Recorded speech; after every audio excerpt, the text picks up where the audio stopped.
but the speakers from the opposition benches have indulged in a continuous Nehru bhajan from morning, instead of doing a bhajan of ISRO and ISRO scientists. And that is leaving me with no option but to correct and place before this honorable house, this august house, some very important facts about what was the contribution of certain figures whose hagiography is trying to be written today by members of the opposition.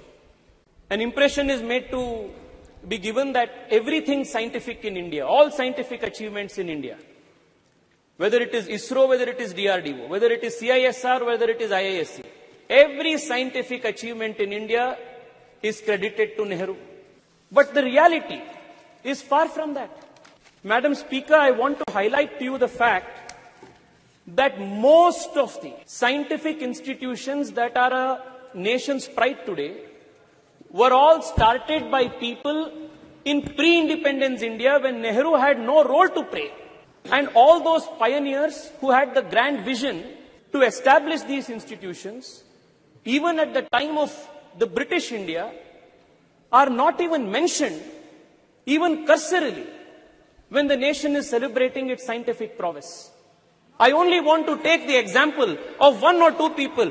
In 1940, 1942, when India was not independent, Arcot Ramaswamy Mudaliar, he envisioned an institution by the name Council of Scientific and Industrial Research in India and established it from 1940 to 1942 with the help of Shanti Swarup Bhatnagar.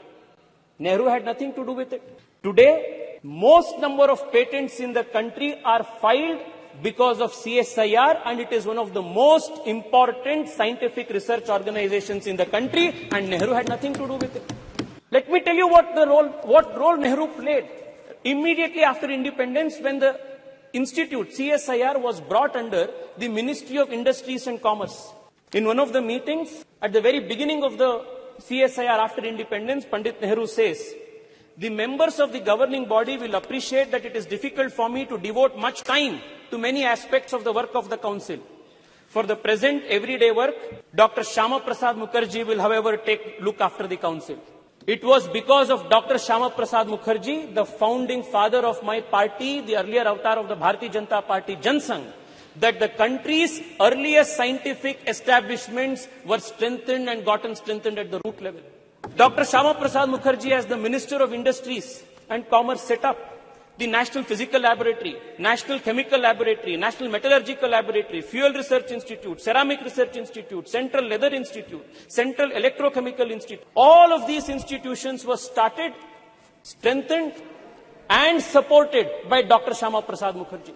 But today, Arcot Ramaswamy's name is not mentioned, Dr. Shyama Prasad Mukherjee's name is not mentioned, Shanti Swarup Bhatnagar's name is not mentioned. Morning till now I have been seeing it's only Nehru bhajan that is going on. The cosmos of the Congress party starts with Nehru and ends with Rahul Gandhi. It is unfortunate